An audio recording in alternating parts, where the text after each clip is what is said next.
And ride with me in my foul life. Is anybody missing duck season as much as I am? And it's like spring snow goose hasn't even been gone for that long. Turkey season just came to an end.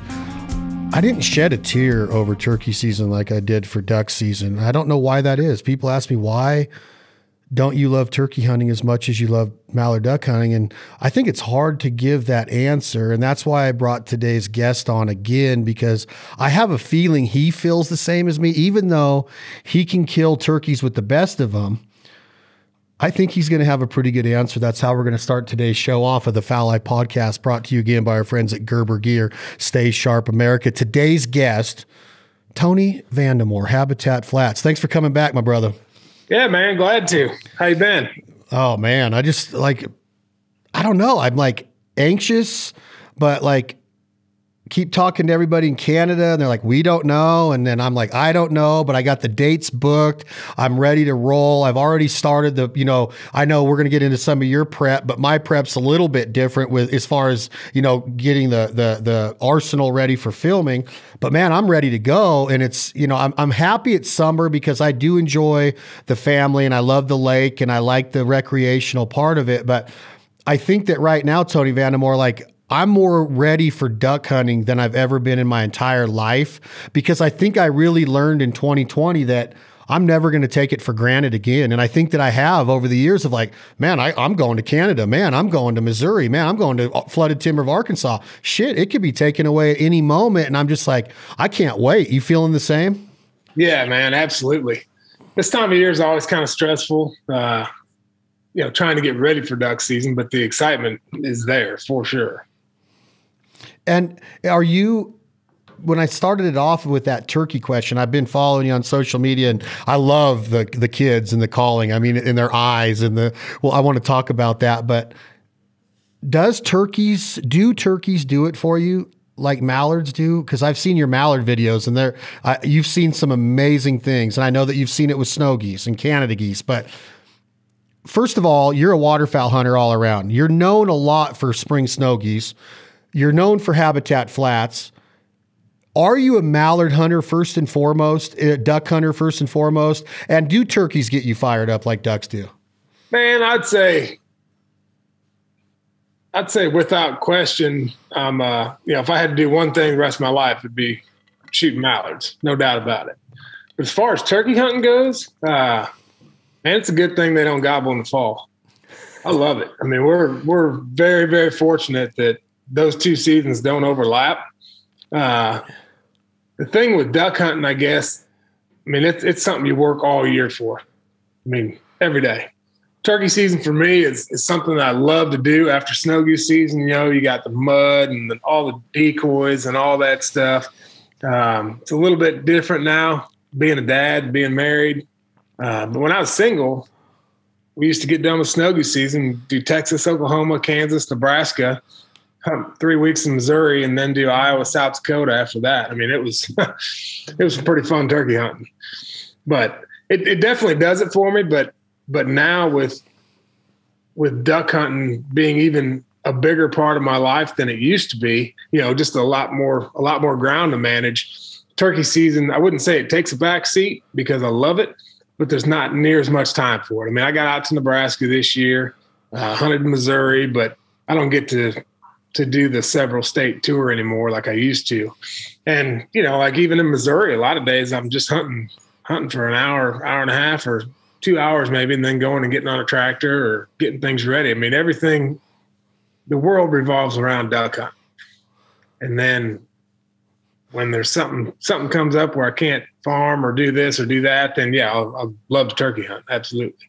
Before we move on to duck hunting and what you're doing right now for prep work, the off season, getting ready for your huge fall that you have every year, turkey hunting question, Tony Vandemore, traditionally, are you a guy that likes to cut them, intercept them, get them gobbling hard, coming to you, they are, you're breathing hard, you're trying to find a tree to get you and your son and daughter to sit down, camoed up, back up against the tree, make sure there's no snakes, as best you can. how do you feel about the reaping, Tony? How do you feel about all of this phenomenon? And I know that you and I are friends with Terry Denman and Chuck and everybody at Mojo and the late Mike Morgan, rest in peace, Mr. Mike. But how do you personally feel? If it's legal, is it okay? Go get your hunting done and be ethical, morally correct, and stay legal means. Or is there something wrong, in your opinion, of this fanning phenomenon of getting behind and sneaking up and getting those gobblers to react that way? I don't know that there's anything wrong with it. I mean, heck, it's legal. If that's your cup of tea, go ahead. Personally, I've never done it. I probably would love it. I mean, they just come charging right at you, but kind of the same thing on the duck side. You know, I'm kind of past the point where, you know, you want to go jump a pond dam, or you want to shoot a limit just to get a limit. You know, shoot them at 40 yards. I mean, if I can't shoot them 20 yards with the feet out, then I really don't care. It doesn't do it for me.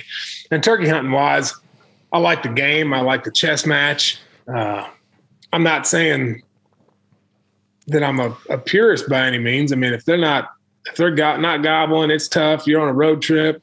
You know, it's all about getting in position and getting in front of them, or, you know, calling the hens over, doing something. But just going out there and reaping, I mean, I don't have a problem with it. I've never done it.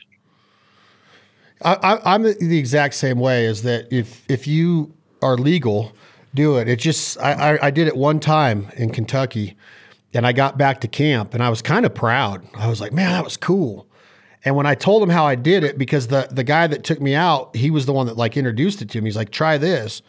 And boy, did I take some slack for it. I haven't even thought about doing it since. These traditionalists, these Southern boys are like, no, it ain't happening around here. And I'm like, okay. So I was like, okay, then. But I see, you know, big time turkey hunters doing it. It's just that day told me, like, I'm just going to stay. I like the game too. I like that cutting them. I'm not, and this might sound weird to you, and I know that you have kids, and when I take my daughter, the roost is cool. I'm not even a huge fan of the roost. I love the gobble, but I like that 9, 10 o'clock, 11 o'clock bird when he's done mating the first bird and he thinks, oh, I'm just going to go get a nap, and then bam, you cut him, and that's my favorite part of turkey hunting. Yeah, without question, man. Looking back through the years, all the turkeys I've killed, I'm sure there's been 30% maybe come from the roost, but all that later morning stuff. And anymore, our daughter goes to school we take her, it's probably 35 minutes away from the house. And a lot of times if it's too wet to farm or whatever, I'll drop her off at school at 8 o'clock and be in the woods about 8:45. And, you know, from then till noon, it's usually a pretty special time. I mean, at that point, if you get one to answer you get one to fire up, a lot of times he's dead. But the whole reaping thing is kind of like the age-old argument over jump shooting snow geese. I mean, I don't have any problem with it. I mean, have at it, jump all you want. I've done it. Heck, I did it when I was younger. I'm not going to do it anymore. I like to hunt them, like to decoy them, and not just the slaughter part of it. But it's legal. I don't see why. I'm afraid that if I tried it, it'd be pretty cool. Well, let's start there. Why, Tony Vandemore? What is it that you like about it? Because it's easily the most demanding work-wise. And I'm not talking about the off season. I know your work schedule is very demanding right now, getting ready for mallards at Habitat Flats, but why snow geese? Back in the day, I mean, that's how you became known, in my opinion, was the full bodies and the videos and the Ducks Unlimited articles. Why snow geese? What is it about snow geese that makes you go, I'm going to go through all of this hell to maybe get them, to hope the migration's on, to hope it doesn't rain. It's got to be blue skies. It's got to be the right wind. I mean, the decoy spreads are huge. You got speakers out there. It looks like a concert. Why, Tony? What is it about those snow geese that does it for you? Man, I've always liked playing the tough teams. I mean, come in the underdog. I mean, when you go out there, 9 times out of 10, they're going to kick your butt without a doubt. I mean, they're the tarpon of the waterfowl world. They're smart. They're old. They've seen this gig a million times over. But also it's the bunches, man. You get to do some whoppers. And you do on the duck side, you know, you can get 50, 100, couple hundred in a timber hole, and it's neat, or even 1,000, and it's unbelievable. We don't normally shoot into those dry field ducks. You get big spins and all that, and that's neat, but that's because those wings are spinning most of the time. But for snows, you're not going to get those big spins unless everything lines up right. Decoys set up, right bunch of geese coming from the right spot with the right weather. The stars got to be lined up. I mean, it's the hardest of all waterfowl to consistently kill. And when you get one of those big spins going, you're just kind of waiting like, oh God, they're going to flare, here it comes. They're going to pull out this time. And then they just keep coming. They get louder and they get more excited. And then you finally get to rip into them. It's just like, wow. Like, yeah. What is your biggest day in this? Now we're talking spring conservation season. No plug in the gun, electronic calls, no limit. What's your biggest day that you've been a part of? Biggest one I've been on was 494, I think. Good night. I mean, there've been a lot of people get a lot bigger ones than that, especially with shooting juvies and stuff late. And some big ones, really big ones, have come in the fall that I've heard of, like almost 1,000. It's crazy. Have you ever gone north of the border and done it in like May when they're getting back to Saskatchewan? Have you ever done that? Nope, I never have. The only time I go north of the border in the spring is when I got a fishing rod in my hand, catch smallmouth. Have you ever heard of big days like that in Canada when those juvies are finally getting back there? Because in snow goose hunting, the juvies go last because they're not in a hurry to breed, correct? Yeah. But then once they get up to Canada, I mean, they're all kind of sitting around together until that last chance when they hop the tree line to the breeding ground. So they kind of all get intermingled. But from what I understand, they settle down a ton, not much pressure. You can get away with a lot less decoys, but the days are wicked long. They are. Just because they're not moving around as much? Well, just because the hours of daylight. I mean, if you go to Canada in May, you might get light at 5 o'clock in the morning and get dark at 11 o'clock at night. I mean, by the time you get done scouting and all that, you better be sleeping during the day because there's not a lot of night left. So take me through right now. I know it's storming in Missouri today, which is good for farmers if it comes in the right amounts, right, in the right places, the right time, depending on the planting season, the harvest season, all of that. What is a normal day for Tony Vandemore? Let's let the audience know about the guy in waders and camouflage and his dog and his shotgun and his duck call. Yes, that's an awesome part of Tony Vandemore, but that's not what happens in June, July, August. You're not out fishing every day and on the beach in Florida. I know you take some family time, but what's a normal day consist of hour-wise, and what time does it start, and what are you doing as Tony Vandemore this time of year? And every day is different. That's what's pretty cool. They always start early. That's me. I can't sleep. I'll get up between 2:30 and 4:30 every day of the year. And normally my days usually start in the office drinking coffee and emails. I mean, gotta stay in touch with everybody and return emails. And then by the time it's daylight, then you're ready to go do something, whether that's planting or spraying. Do a lot of spraying in the summer, a lot of mowing. There's just ungodly number of things to do in the off season. I mean, it's my busiest time of year by far. And when you're driving around, doing all of the spraying and the planting, whatever it is that day, you might be working on a well, you might be working on water levels, you might be bush hogging. Is it safe to say that 15 to 50 visualizations of mallards to where you're used to seeing them go through your head, even when it's 95 degrees outside in July? Yeah, man, absolutely. That's what I think about all day long when I'm out there working on this stuff. Like, what's it going to look like in the fall? Or I remember a day from 10 falls ago where we watched 100 of them drop through these treetops or whatever. I mean, every spot you go to, you're just thinking of old memories and thinking what this year is going to be like. You've got all the anticipation. You're like, well, I want to try this a little bit different. They like this little setup over in this corner a little bit better last year. Maybe we'll build a blind over here. Going to try this food over here. This change a little bit, take some dirt, deepen this part up. I mean, that's what you do. I mean, and when it's hot and you're sweating and it's just miserable out and the bugs are bad and all that, I mean, that's what keeps you going, keeps you fresh, just thinking about what it's going to be like. And what has it been like the last year? What was it? Was it the same as everywhere else? Was it different for you as far as the amount of birds that you were used to seeing?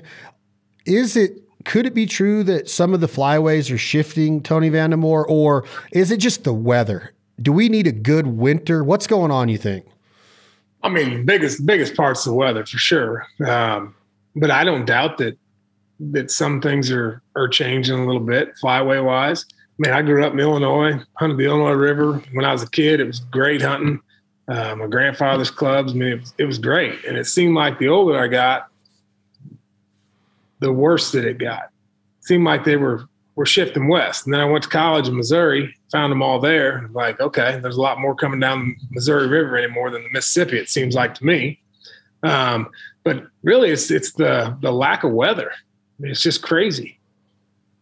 And we don't get the winters anymore. I mean, when I was a kid, everybody in town had a snowmobile. You go through town now and you can't find one. That's crazy to think that. That's a great point of the snow is a huge part of the migration, right? If the food gets covered up, they got to leave.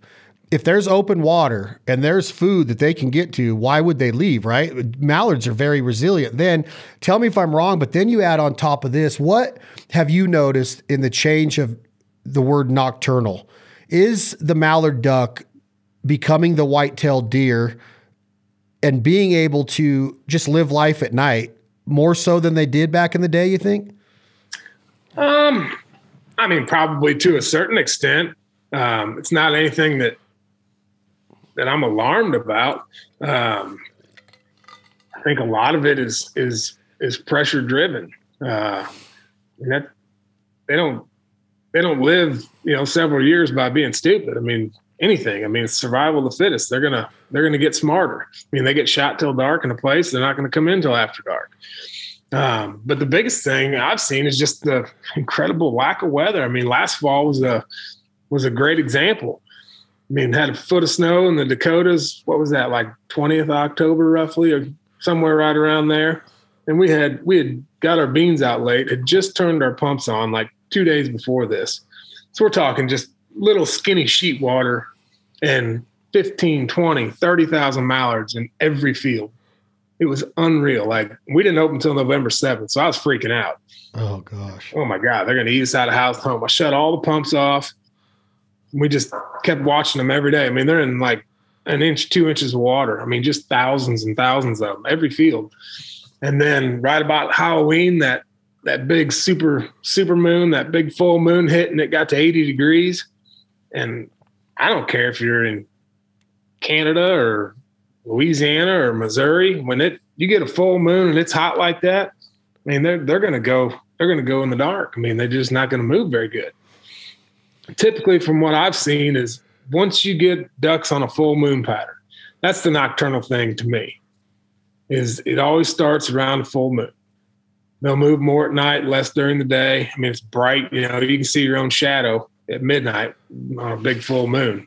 It takes a big weather change, precipitation event. It takes a good day of rain, clouds, wind, a big front. It takes some kind of precipitation or weather front to get them off of that full moon pattern.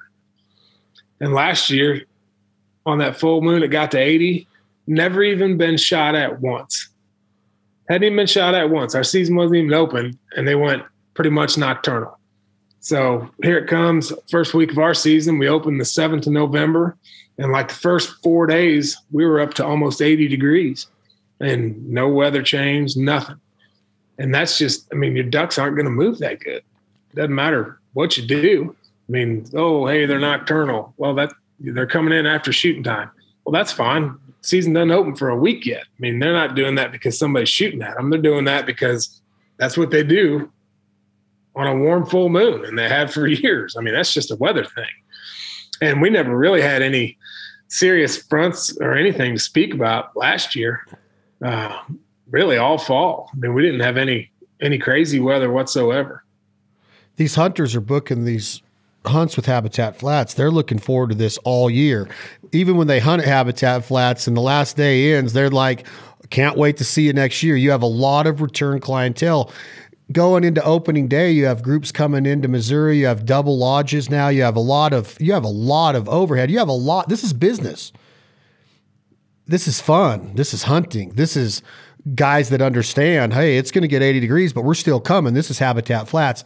Personally, Tony Vandemore, are you a stressful person? I know you come across very laid back, but do you stress? You're an entrepreneur. You're a businessman. You have to perform. You're an ex-athlete.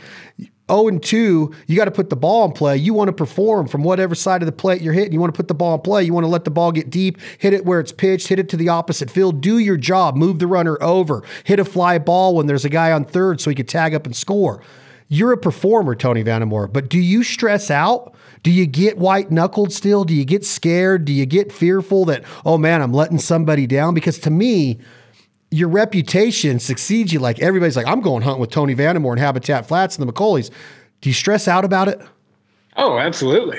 Yeah, you betcha. I mean, there's nothing worse than, having something that, you've been doing it a long time. So you kind of know what to expect. Take a snow goose hunt, for example. It's going to be pouring down rain. It's going to be absolutely awful. I mean, it's not going to be very good. It's going to be miserable weather, rainy day snows. I've never had great luck with them. But anyway, it's not going to be what you see in a video or what you're dreaming of. But yeah, I mean, that's stressful, but it's something that you can't do anything about. And I mean, on the duck side, we take it for granted because we've duck hunted all of our lives, the majority of the season. I mean, I've always hunted a big number of days. So I've got to see a lot of things and I'm pretty fortunate. But that no matter where you go, it's not going to be lights out every single day. And that's stressful. But on the flip side, it's also serious motivation for me in the off season. Because, what I try to tell myself is you can make it pretty, but you can't make them fly. I can look myself in the mirror 80 degrees on a full moon if the hunting's rough, knowing that in the off season, I did every single thing I possibly could to make sure we were going to have the best opportunity possible on any given day. That's a great point. And your clients know this, right? Absolutely. Yeah. Yeah. We're blessed, man. We got great clients. How does it work when you have such a reputation of, we talk about the word generations and generational or ancestral. Does your clientele become ancestral like duck holes do? Does it get passed down from the generations to where 70-year-old dad has the 45-year-old son, and now the 70-year-old dad might not come, but now the 45-year-old son's bringing his son and daughter? And it seems to me like that business could become very ancestral and generational, right? Oh yeah, it is, man. It is definitely. We get lots of fathers, sons, grandsons, whole families coming in and taking a trip. I mean, uncles, brothers, cousins, sisters, wives, kids, grandkids. I mean, it's really, really cool. It's a big family sport. And when the hunting's over in the morning, and let's say it's on, right? You get them. What happens next at Habitat Flats? What are we shooting sporting clays? Are we UTVing it? Are we going and checking deer cameras with Tony? What do we get to do when the mallards just cooperate and they're like, whoa, that was unbelievable, but it was so fast? Well, if you're probably, we get to go do our second favorite thing, which is eat. The girls at the lodge do an incredible job. I mean, there is always an overabundance of awesome food, and we love to eat. So, we get them killed early. We're going to go back, have a big lunch. We've always got chores to do in the afternoon. I mean, filling pumps, changing oil, moving ice eaters, taking care of generators. I mean, there's never a shortage thing to do. But as far as guests go, I mean, we get a lot of guys that want to grab a nap.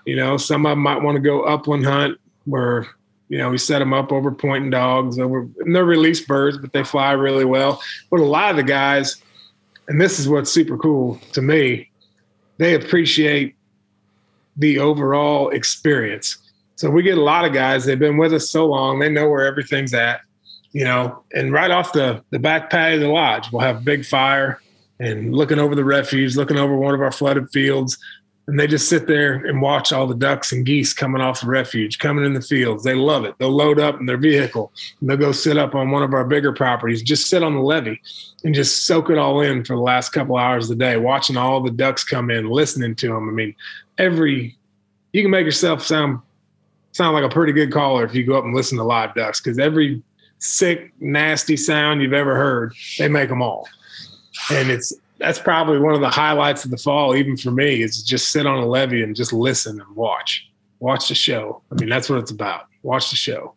You bring up a good point there about, we talked about vocalizations and turkeys gobbling and stuff. How key is calling to you in your duck hunting career? And I know it's timing, and I know sometimes you don't need it at all because you're where they want to be. But is that a big part of Tony Vandemore? That's why I duck hunt. Absolutely. Nice. Absolutely. And, be honest, I bet out of a 60-day season, I don't go where they're living one time, at least not in Missouri.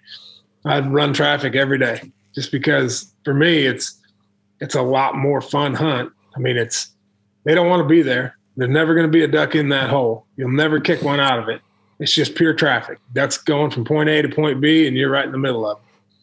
And that, to me, is fun. Loud calling, sometimes soft calling. I mean, you got to be able to read what they want to hear on any given day and back it off, speed it up, keep it down.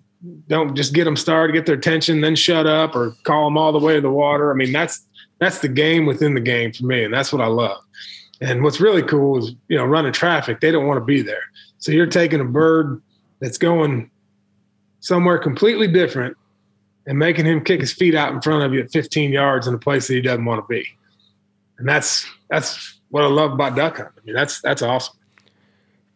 When you go back to your clients now, Tony, are they allowed to call, and the more noise, the better? Or do they have an understanding because they've been coming to Habitat Flats that, hey, Tony's got this, the guide's got this, we're going to respect that? Or is it, hey, the more the merrier? Or do you have to sometimes look at them and go, hey guys, let's you have to communicate that throughout the blind?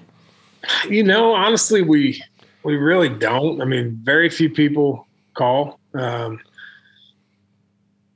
not told not to. Do you think they're intimidated by you, Tony Vandemore? I don't know about that. Come on, you're one of the best duck hunters in the country. Like, think about, I'm not saying that to like make you go, okay, I know there's a ton of good duck hunters, but you're a very good duck hunter. You're established. Do you think guys and girls would come into the blind and go, whoa, I mean, I'm not even going to take mine out? You could look at it maybe that way. That's not the way I look at it. The way I look at it is they're really good hunters and are very respectful. Like me personally, if I go to your duck hole or I'll go hunt with Rusty down at the Coca-Cola Woods right before Snow Geese season or whatever, if I go to somebody else's duck hole, I'm not calling. I'm not even taking them out of the bag unless they're like, hey man, you gonna call or what's it? I mean, it's just it's not my place. You know what I'm saying? Yeah, I get that. But there's also the mentality that I get to hunt with Tony Vandemore. Now I'm calling with Tony Vandemore. I would think that most of the guys or girls would be like, yeah, heck yeah, I'm getting in on this. I'm going to work these ducks with Tony Vandemore. Like, to me, that's a cool thing. And I understand the respect and I totally appreciate it and agree with it. But when you get to go to Habitat Flats and Tony's going to be your guide, because you don't get to guide every group every day, you split your time up, I assume. I would think, man, I'm going to get in on this with some calling with Tony Vandemore. That's how I would look at it. Like, of course I'm going to ask first. What do you say if I ask? Sure, man, go ahead. Or nah, let me do it. Have at it, especially like when they're a distance or whatever. I mean, every day is different. Sometimes they want to hear it all the way to the water, and a lot of days they don't. And it's all about reading ducks. So, if somebody wants to call, that's great. We usually say, hey, kind of follow along with what we're doing, or hey, when they get to this certain point, maybe just let us take it from there. Because, it's just like a call is just like a flag. Anything at the wrong time, the wrong motion, with a flag, geese are gone. Duck call, goose call, same way. I mean, if you do something wrong at the wrong time, I mean, the game's over for that flock anyway. Running traffic, is it visual, or are you telling me, Tony, in so many words that it's audiolistic, that they got to hear you? That's the attention getter? Because describe to me the look of these holes in flooded timber.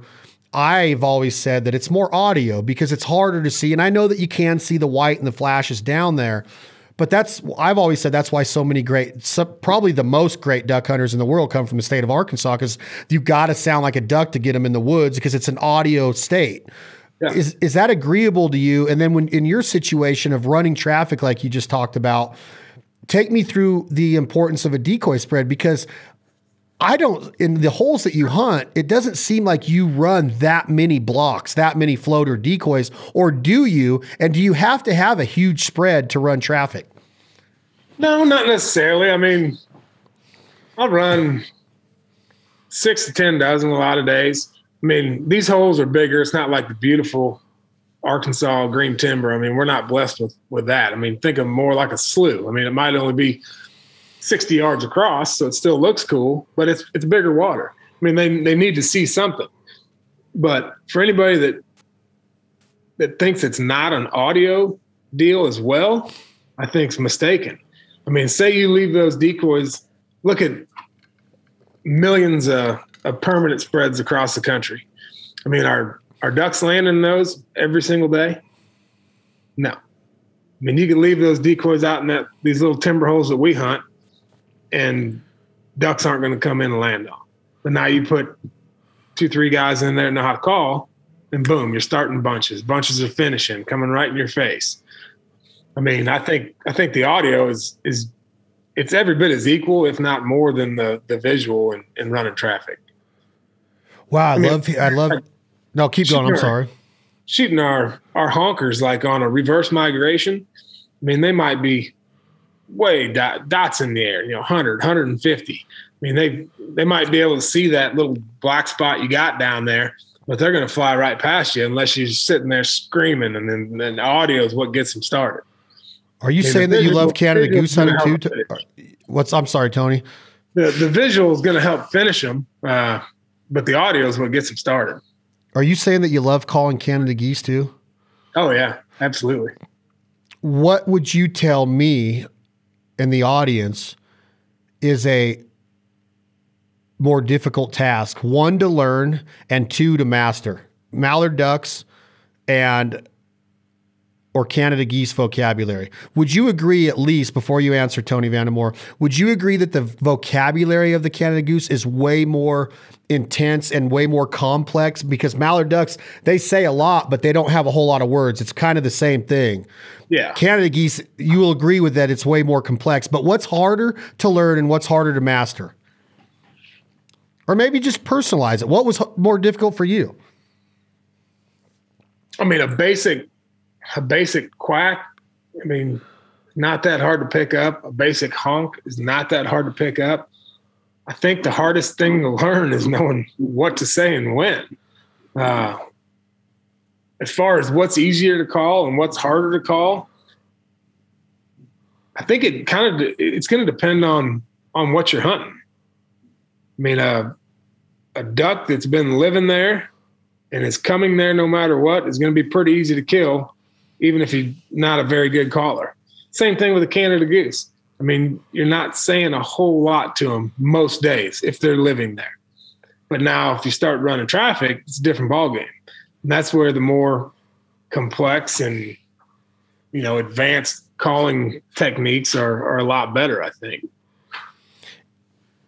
I love the fact that you're telling me that you love calling, because one could easily assume that Tony's where they want to be. And that's the message I want to get across is you might have them around you. You might be in a waterfowl enriched area, but the talents of you and your guides are what separates the success from non-success. Obviously the off-season work and all that's very important. If a client walks up to you and he's like, man, you sounded really good today, Tony. I want to learn how to do that. Would you ever tell somebody to start with a double reed duck call? And I want to preface this by saying you could teach an old dog new tricks, in my opinion. But does a double reed teach a new dog bad habits that are going to be tougher to get over once they do transition to a single reed? And how would you answer that question? Tony, I want to get a duck call. Should I get a double reed or a single reed? Yeah, I tell people to I tell people to get a single reed. I mean, you're better off to learn. To me, it's a much more versatile call than a double reed. I mean, heck, I grew up, when I was 6, 7 years old, blowing a triple reed. But you can't do the same things with that as you can a good single reed. You know what I mean? I mean, I think that if you're first starting out, you start out with a tough one, and that's what you learn with. I mean, I blew a big river goose flute back in the day. I mean, that's all we had where I grew up. And then the first Tim Brown's half breed came out. There weren't videos. There wasn't any of that. That's a pretty tough call to blow, especially coming from a big river. And that was my first short reed goose call. Carried it around everywhere, and that's how I learned on it. I mean, it took a while, but you're learning more complex things and better. What are I guess the core principles of calling? I think mechanics, probably. Mechanics. Along those lines, Tony Vandemore. And I'm not asking you to judge, and I'm not asking you to play favorites, but give me some of the list that have blown your mind, calling wise, that you've had the pleasure of standing up against a tree with, sitting in a blind with, being in a boat blind with. Did any of them come to mind? Man, there's a ton of them.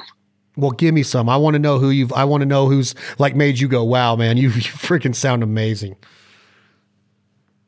Man, Freddie's always been really good to listen to. Man, half of my guides right now. I mean, these young kids are just unbelievable.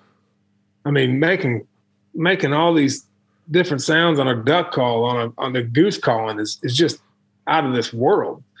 I mean, it's such a different game now than it was 20 years ago, 15 years ago. I mean, there are so many people that are incredibly good and gifted and talented with a duck and goose call right now. It's insane. And a lot of it doesn't have anything to do with age. I mean, old people sound very, very good. I've hunted with a lot of them. But some of these younger ones coming up, it'd blow your mind. I mean, they're doing stuff on calls that I can't do it. I guarantee you. I've never even heard it. Do you think that's attributed to the ability to seek content, to where it used to be we'd have to load up the truck and go to a calling contest, but now, I mean, you could just type in Tony Vandemore, Hunter Grounds, Jim Ronquest routine, and I know that that's been on YouTube for a while, but now it's like you could find sounds everywhere, right?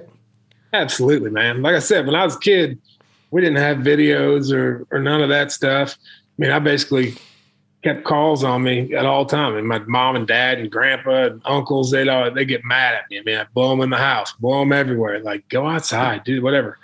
Blew a call all over the place. Like driving around, once I got a license, I mean, in my truck, that's all I used to do.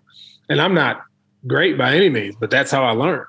And now you can pull all this stuff up on your computer and sit right there and blow a call with Chad Belding, with Jim Ronquest, with whoever. And I mean, that's what's going to make you better. I mean, hearing it, trying to mimic it, and that is 100% how you get better.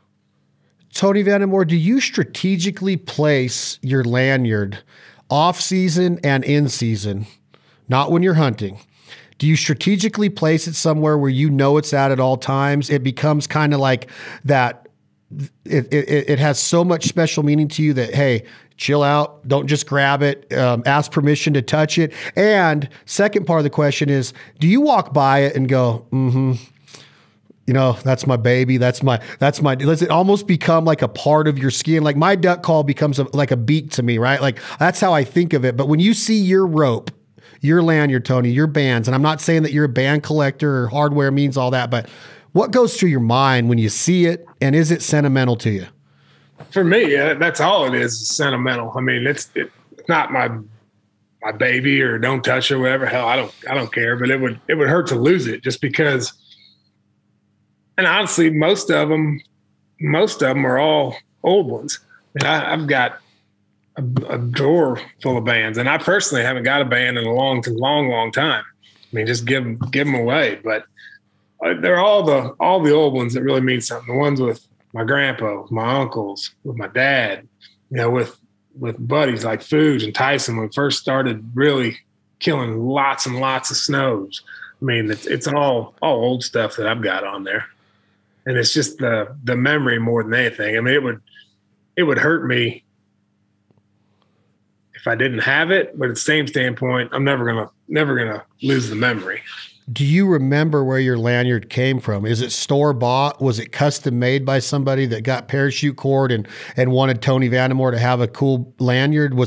Did you say, well, customize it for me? I want 4 drops. I want 6 drops. I want double drops everywhere. Do you put drops? Do you put loops on both the insert and the barrel of your duck and goose calls, Tony? Do you remember the lanyard you're wearing now? How long have you had it? Or do you change out every year and take your bands off with some Bi-Scripts or some Leathermans and then put them back on every year? Do you keep a fresh cord on you at all times? No, I couldn't tell you how long I've had. I couldn't even tell you what kind it is. It's old. I've had it a long time. But as far as like drops, yes, I put drop on the insert and everything, just to make sure that I have lost one before. And like when I don't have, if it's just a single drop, I had a couple single drops, and I'd take like a little piece of braided fishing line and tie another one on there just to make sure I wouldn't lose the instinct again. Is it okay to talk about what Tony Vandemore runs on his lanyard? Are you partial to same as your lanyard? Are your calls the ones that stay on there every year? Is it possible for a client to come into the blind and go, Tony, I'm going to give you a bunch of money for that call and here's the amount? Or do you ever get sentimental and be like, you know what, here's a call? Is it easy for you to give the calls away that are working for you? Because I find that a lot to where I'm like, oh man, I got this call. And then I'm like, okay, you can have it. And then next thing I know, I'm tuning another one to put on it. Has happened to you quite a bit, or do you stick with the same ones? I've never really had anybody ask to have one, but it wouldn't, I mean, heck, they're all, I wouldn't say custom. I mean, my duck calls I like are the Mondos. But we all present air through a call different. So I'm cutting reeds. All the guides are about every morning, every couple of days anyway. And everybody's got a different cut. I mean, I could pick up one of my guides calls and be like, oh my God, that's horrible. I sound horrible with that. But then my certain cut, I like the way it sounds a little bit better. But no, I think it's easy to duplicate with the right call. Like Goose call, I've had Saunders traffic that I've blown forever, and it just, I don't know, it just sounds good.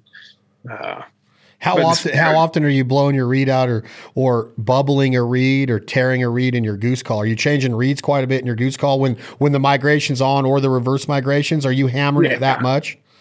Yeah. Do you shave your reed? Not as much as somebody that hunts them every day. I don't hunt Canadas every day anymore.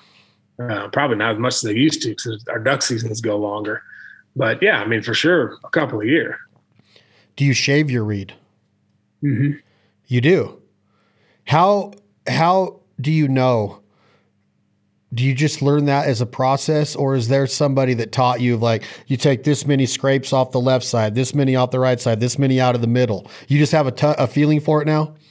Yeah. I mean, same thing. Like, I get it a lot on the duck side. They're like, hey, how do you cut yours? And I'll be like, how do you tune a duck call? I mean, I can send you a picture of it, but you have to cut it to the way you present air through it. Well, what's that mean?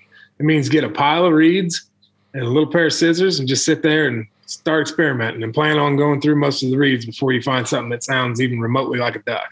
Because a little goes a long way when you're tuning a call.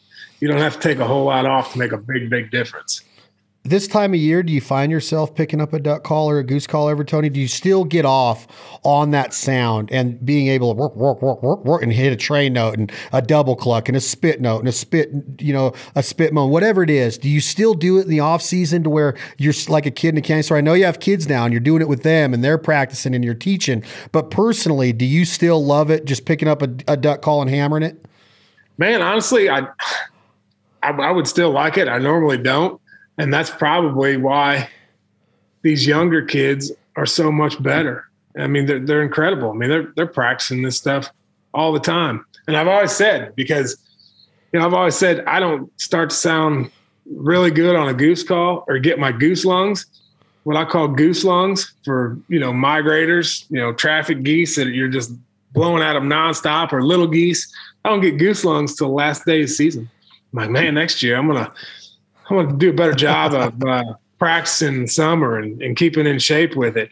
And I never do. I'm always so busy. I mean, heck, when I was a kid, it could be the 1st of May and I'd have my bag packed and my calls sitting there and I know what shells I'm going to shoot on the opener and everything ready to go. And anymore, I mean, farming and kids and dogs and everything. I mean, you don't know where the summer goes. I mean, heck, halftime, it's like night before season. And I'm like, okay, I got to find my calls for one.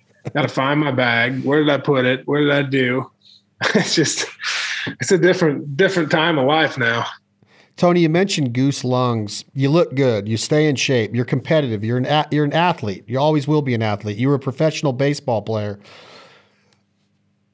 Do you rely on your everyday life to keep your metabolism up? Are you just outside enough to stay in shape? Do you still go to the gym? Do you want to work out? Do you do curls in the mirror still? And do you eat right? Do you watch your caloric intake? As you get into your 40s, Tony, our metabolism slow down, our body changes. Or you mentioned you love to eat. Do you see a breakfast burrito and devour it because you know you're going to have a big day of burning calories? Or does Tony Vandemore have to be careful now with his diet, his nutrition, his caloric intake, his workout? What's your intake on that? Or what's your thoughts on that? I've always been pretty fortunate from that standpoint, from a weight standpoint and all that. I haven't been to a gym in years and years. I mean, I still try to work out and do a few things around the house, some push-ups here and there and that sort of thing, but I haven't been to a gym in a long time. But, doing stuff outside and working and, hauling decoys and all that stuff is, it's work for sure. But when it comes to eating, I mean, luckily, I've just been pretty natural. My wife is really healthy and she's always cooking great stuff at night that is healthy and tastes great. But biggest thing for me is when I'm working, if I eat like a big lunch or a breakfast, it makes me tired. It makes me feel off. So I hardly ever, I'll drink coffee in the morning and a lot of it. I don't usually eat breakfast, don't usually eat lunch. I usually just eat dinner.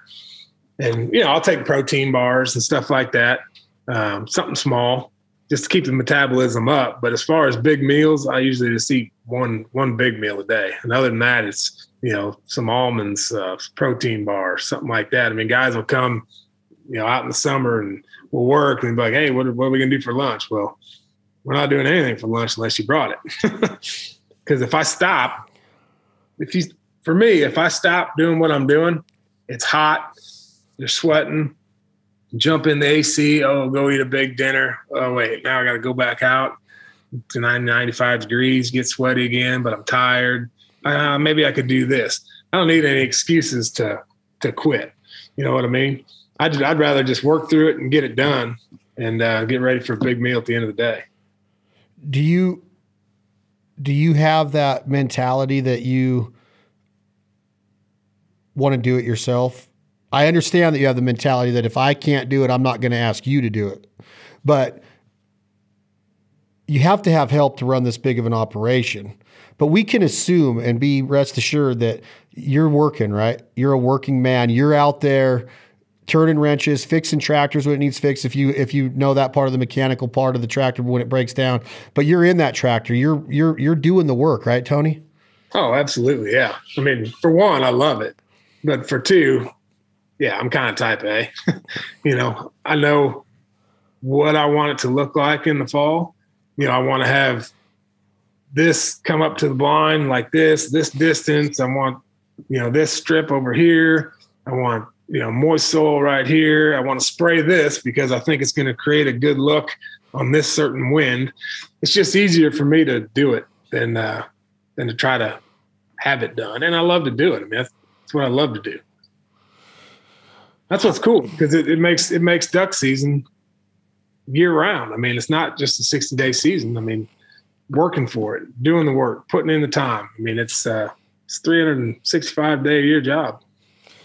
Okay, I didn't ask your permission to do this, but I kind of used your name to get questions about the podcast. I've had you on here 2 or 3 times, and I wanted to give people a chance to ask you questions that I might not necessarily think of. And I got a lot of them, but I'm only going to ask you a few to end our podcast because I know your time is valuable. And you're at the lake, I think, and I hope that it stops raining so you can get on the boat. Okay, this one comes from a kid named Alex. He says that he cannot make duck taste good. And he says, is there a recipe you would recommend? And I'm going to add to this, Tony, and I don't want you to answer my way, but I want you to answer it without saying poppers. Yeah, man. I mean, you can make duck taste good any way you want to cook it if you don't overcook it. That's probably the biggest thing. If you want duck to not taste very good, cook it well done. But for me, just something simple like cutting the breast out, leaving the skin on, and just pan frying it. I mean, delicious. I like to smoke whole teal. I really love to do that. Those are delicious. But breasted with skin on is probably my favorite. Casey asks, I follow you, Tony, on your personal Instagram, Tony Vandemore, and Habitat Flats. Do you run these pages? Are these your thoughts? And do you do your own posting? Yeah, absolutely. Absolutely. You 100% do both pages. Yeah, well, my wife will do a lot of the posting on my page, but she'll ask like, "Hey, is this a good pic?" Yeah, I mean, it's all my content. I usually do all my stories and everything. I answer all the messages, all emails. I mean, if somebody's going to take the time to get in touch with me, I'm going to get in touch with them. I mean, I think that's pretty neat. I mean, that's awesome. Because at the end of the day, I'm no different than anybody else. I just get an opportunity to do it more. I mean, hunters, it doesn't matter if you use this brand or that brand or this. I mean, it's not a clique. It's not like we're high school cheerleaders. I mean, we're all in this because we love our heritage. I mean, hunting. I mean, we're all one big community. There shouldn't be any enemies. I mean, you killed more ducks than I did yesterday, or I wanted to hunt this spot and you were in it, or whatever. There shouldn't be any of that. We're all in this together, and I think we all know there's a hell of a lot more people out there that don't like hunting than are for it. I mean, it's kind of all of our responsibilities to portray this in the right image, to preserve what we have, not look like a bunch of rednecks out there shooting guns and not knowing what we're doing. I mean, it's a heritage, I mean, without question, and it's all of our responsibilities to protect that. And the oldest saying in the book: "United we stand, divided we fall." Man, Tony, it's awesome. It's a privilege, right? We're not entitled to be able to hunt. Yeah, absolutely. Mallory says, what is your favorite dog type? I think she means breed. And would you go hunting without a dog?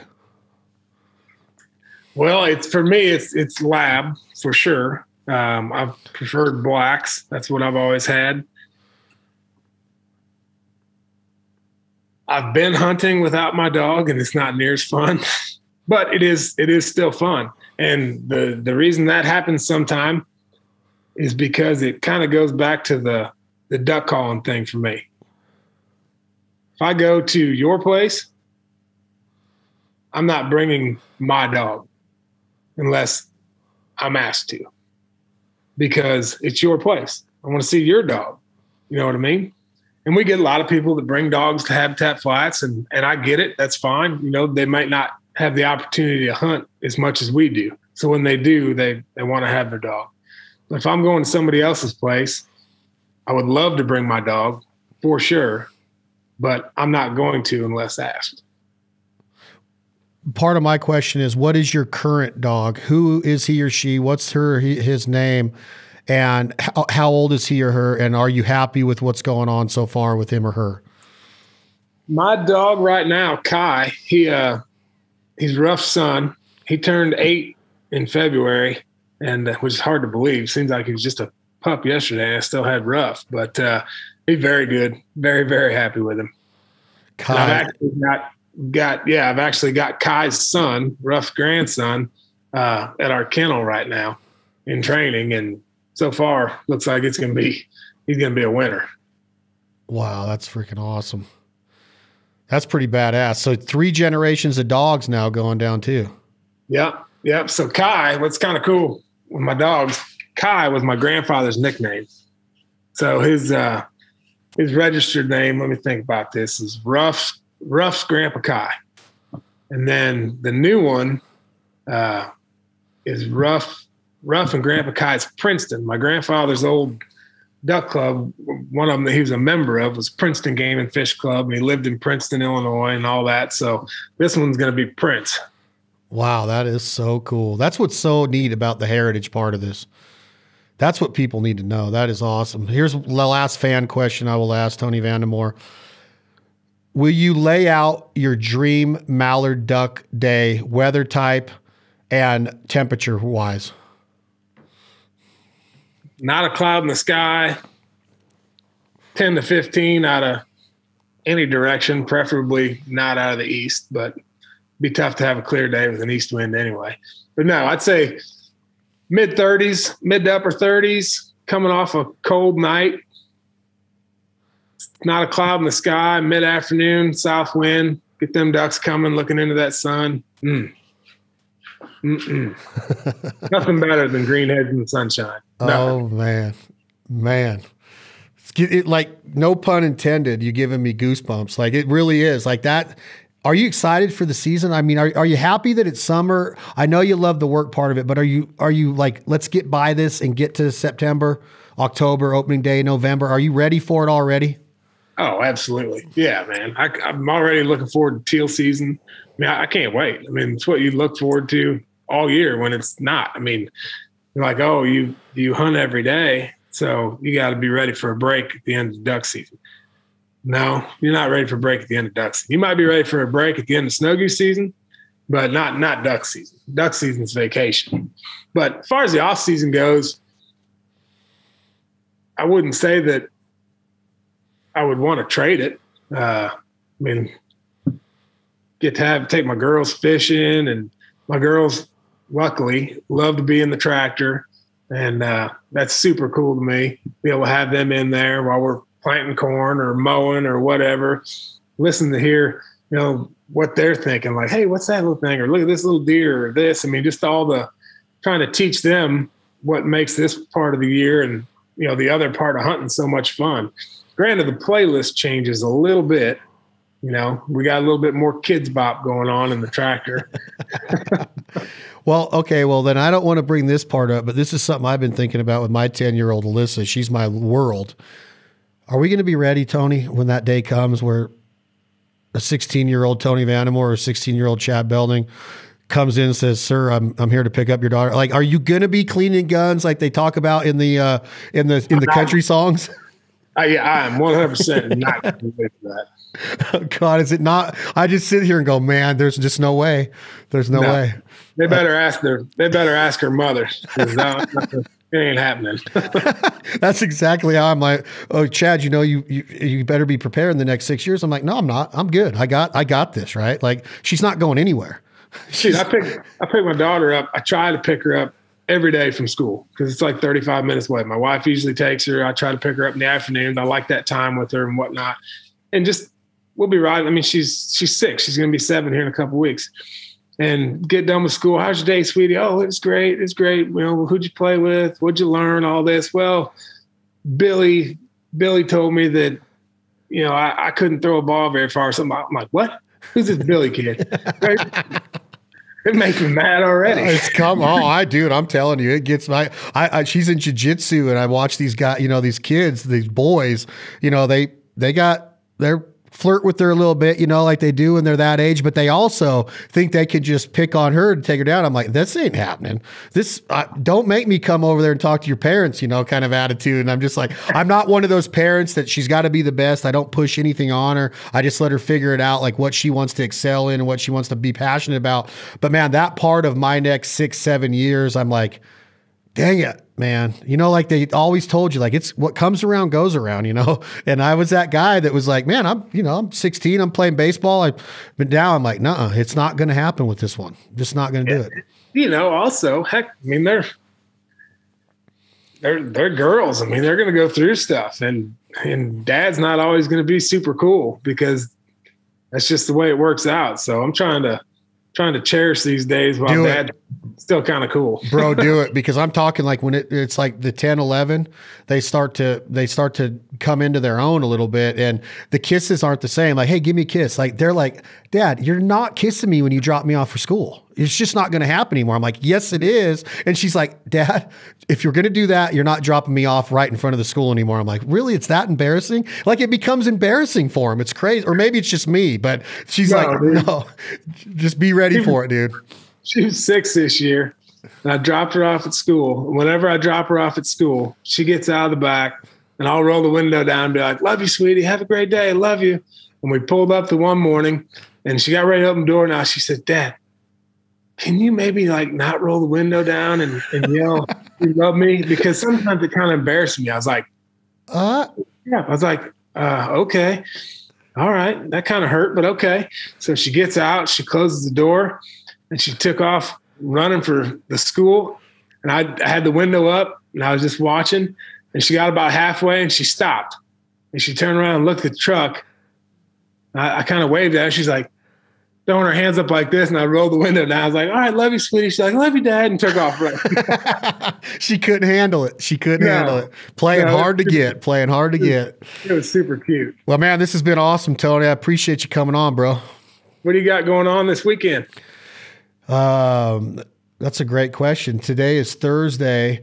Tomorrow I have Alyssa, and we're doing 2 Traeger recipes. She's really into the cooking. We have these dry rubs now. So she loves the cooking, and she likes the idea of, I think, the business part of restaurants. So she's named this cafe 7A, and she's got a menu. She's got all the pricing laid out. She's got all of the ingredients of the recipes laid out. But the only part she doesn't understand about business is, the lease on the equipment to use of mine, or me buying all the ingredients. I said, we got to split the profits, right? She goes, what do you mean? And I'm like, well, that's how business works. So I'm doing a lot of that with her, of like the cooking, the wild game. And then we spend a lot of time in the water, man. She's a water baby. She loves to swim. She's a volleyballer, a jiu-jitsu, and a water baby. So that's cool. That's my whole life, is just, I go from jiu-jitsu, volleyball tournaments. They ended for about a month and a half. Now it's jiu-jitsu 3 days a week. And then we're in the water the rest of summer, whether it's lake or the pool or whatever. Yeah, kind of same thing. We got some family coming to the lake this weekend. I've got some briskets and pork belly and all kinds of stuff. Can sit around and smoker and swim and take the boat out and just have a good weekend. Are you a socializing smoker to where you're around the grill at all times? You like seeing the meat, flipping the meat, doing all of your things, basting it, all of that? Or are you like a kind of shut the lid and forget about it kind of guy? Both. I like the socializing part of it, but if we can't, if we're going to take the boat out or do something like that, then I'm going to put it on in the morning and make sure it's ready when we get back. Are you boating to the point to where, are you a wake surfer, Tony? I know you're a good athlete. Are you into this new phenomenon of wake surfing? No, I'd probably kill myself. I'd lose my back. Not as limber as I used to be. All right. Well, I'm fired up about Habitat Flats and coming. I'll be getting in touch with you soon about the questions that we had. I'm figuring all that out right now. Cool. Looking forward to it. All right, brother. You like that shirt, right? Habitat Flats. Absolutely. Trying to make the cut. Honorable mention ain't going to work. Got to be at least B squad. We'll get you in. It's Tony Vandemore, Habitat Flats, the Fowl Life podcast, brought to you again by Gerber Gear. Stay sharp, America. Book your hunts with Habitat Flats. It's probably a waiting list, I would assume, or are we good to go? No, we've always got a few spots here and there, but yeah, I mean, there's always something to do. Canada, snows, teal, ducks, you name it. Any closing words, Tony Vandemore? Man, I hope you guys all have a great summer and look forward to this fall as much as I do. That is the one and only Tony Vandemore. Check him out on Instagram at Tony Vandemore, at Habitat Flats. Thank you all for the downloads and subscriptions and support and the partners and sponsors that support us. Talk to you all soon right here at the Fowl Life Podcast.